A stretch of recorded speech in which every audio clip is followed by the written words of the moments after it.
राजधानी से दूर एक छोटे से गांव में रहती थी सीना। वह एक हंसमुख और जिज्ञासु लड़की थी। उसे नई चीज़ें सीखने का बहुत शौक था। गांव के मेले में जब उसने पहली बार रंग बिरंगी पतंगे आसमान में उड़ती हुई देखी तो उसकी आंखों में चमक आ गई। उसी दिन से उसे पतंग उड़ाने का जुनून सवार हो गया। सीना ने गांव के बुजुर्ग पतंगबाज टाऊ मस्जिद से पतंग उड़ाना सीखने का फैसला किया। टाऊ मस्जिद ने उसे खुले हाथों से स्वीकार कर लिया। उन्होंने सीना को पतंग बनाने से लेकर उसे उड़ाने तक की बारीकियां सिखाई। सीना मेहनती थी और जल्दी सीखने वाली।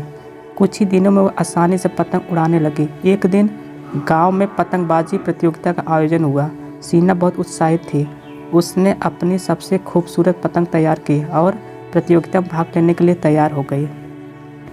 प्रतियोगिता में कई अनुभवी पतंगबाज शामिल थे। सीना थोड़ी घबरा गई। उसने सोचा, ये सब तो बहुत अनुभवी हैं, मैं उनसे कैसे जीत सकती हूँ। उसके बगल में खड़े एक लड़के ने उसका डर भांप लिया। वह मुस्कुराया और बोला, डर क्यों रही हो?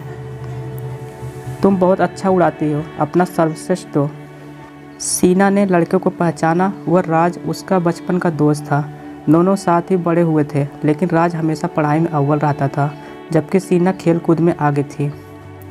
सीना ने राज की बात को टाल दिया और कहा, नहीं राज, ये लोग बहुत अनुभवी हैं, मुझे नहीं लगता कि मैं जीत सकती हूँ। राज ने गंभीरता से कहा, सीना, तुम अपनी ताकत को कम मत समझो। तुम कितना अच्छा उड़ाती हो, ये खुद पर विश्वास करने से ही होगा। आत्मविश्वास ही सफलता की कुंजी है। सीना को राज की बातों में सच्चाई लगी। उसने सोचा, हाँ, अगर मैं खुद पर विश्वास नहीं करूँगी तो कोई और भी मुझ पर विश्वास नहीं करेगा। सीना ने गहरी सांस ली और अपने डर को दूर भगाया। प्रतियोगिता शुरू हुई। सीना ने पूरी तन्मयता से अपनी पतंग उड़ाई। हवा के थपेड़ों को काटती हुई उसकी पतंग आसमान में ऊंची उड़ती रही। उसने सूझबूझ और कौशल से दूसरी पतंगों को काटना शुरू किया। धीरे धीरे सभी प्रतियोगी बाहर हो गए। मैदान में सिर्फ सीना और एक अनुभवी पतंगबाज बचे। वह पतंगबाज कई सालों से प्रतियोगिता में जीतता आ रहा था। अब सबकी निगाहें सीना उस पतंगबाज पर टिकी हुई थी। सीना थोड़ी घबराई, लेकिन उसने अपना संतुलन बनाए रखा। उसने राज की बातों को याद किया और खुद को आश्वस्त किया। उसने एक सही मौका देखा और अपनी पतंग से उस पतंगबाज की पतंग को काट दिया। पूरा मैदान खुशी से गूंज उठा। सीना ने प्रतियोगिता जीत ली थी। वह खुशी से झूम उठी। उसे विश्वास नहीं हो रहा था कि उसने इतने अनुभवी पतंगबाजों को हरा दिया है। उस शाम पुरस्कार लेते समय सीना ने मंच से कहा, मैं अपनी जीत का श्रेय टाऊ मस्जिद को देना चाहती हूँ, जिन्होंने मुझे पतंग उड़ाना सिखाया, और मेरे दोस्त राज को, जिन्होंने मुझ में आत्मविश्वास जगाया। सीना की कहानी पूरे गांव में फैल गई। अब सभी उसे पतंगबाज रानी के नाम से जानते थे। सीना की जीत ने गांव के कई बच्चों को प्रेरित किया। वे भी अब सीना से पतंग उड़ाना सीखना चाहते थे। सीना उन्हें खुशी से सिखाने लगी। वह उन्हें न सिर्फ पतंग उड़ाना बल्कि खुद पर विश्वास करना भी सिखाते थे। कुछ समय बाद स्कूल में एक नाटक प्रतियोगिता का आयोजन हुआ। सीना को अभिनय करने का बहुत शौक था, लेकिन उसे थोड़ा डर भी लग रहा था। मंच पर इतने सारे लोगों के सामने अभिनय करना उसे असहज कर रहा था। उसने याद किया कि कैसे उसने पतंगबाजी प्रतियोगिता में आत्मविश्वास के बल पर जीत हासिल की थी। उसने अपने आप से कहा, मैंने ये कर सकती हूँ। उसने प्रतियोगिता में भाग लेने का फैसला किया। नाटक के लिए सीना को एक शेर का किरदार मिला। उसने पूरे उत्साह के साथ तैयारी शुरू कर दी।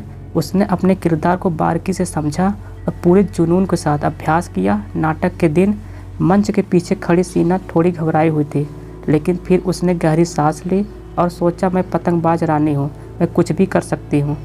जब सीना मंच पर आई तो उसने पूरे आत्मविश्वास के साथ अभिनय किया। उसने शेर की दहाड़, उसका गुस्सा, उसका गर्व, सब कुछ बखूबी से निभाया। पूरा हाल तालियों के गड़गड़ाहट से गूंज उठा। सीना की टीम ने प्रतियोगिता जीत ली। सीना ने एक बार फिर साबित कर दिया कि आत्मविश्वास किसी भी लक्ष्य को पाने की कुंजी है। उसने न सिर्फ खुद को साबित किया बल्कि दूसरों को प्रेरित किया। अब गांव के बच्चे उसे सिर्फ पतंगबाज रानी ही नहीं बल्कि आत्मविश्वास की रानी भी कहने लगे। कुछ साल बाद सीना बड़े शहर में पढ़ने चली गई। उसने वहाँ भी कई सारी प्रतियोगिताओं में भाग लिया और हमेशा आत्मविश्वास के साथ आगे बढ़ी। उसने सीखा कि रास्ते में कितनी भी मुश्किलें क्यों ना आए, आत्मविश्वास ही उसे हर चुनौती से पार पाने में मदद करेगा। ये कहानी हमें सिखाती है कि सफलता के लिए प्रतिभा और कड़ी मेहनत ज़रूरी है, लेकिन उससे भी ज़्यादा ज़रूरी है खुद पर विश्वास करना। आत्मविश्वास ही वह शक्ति है जो हमें असंभव को भी संभव बना देती है। दोस्तों, ये कहानी आपको कैसी लगी नीचे कमेंट में ज़रूर बताएं। यदि आपको यह कहानी पसंद आई हो, एक लाइक, यदि आप चैनल पर नए चैनल को ज़रूर सब्सक्राइब करें, जिससे नए वीडियो जो डेली अपलोड किए जाते हैं उसका नोटिफिकेशन पहले आपको मिले। आज के लिए इतना ही दोस्तों, कल मिलते हैं आपसे एक इंटरेस्टिंग वीडियो के साथ। धन्यवाद दोस्तों।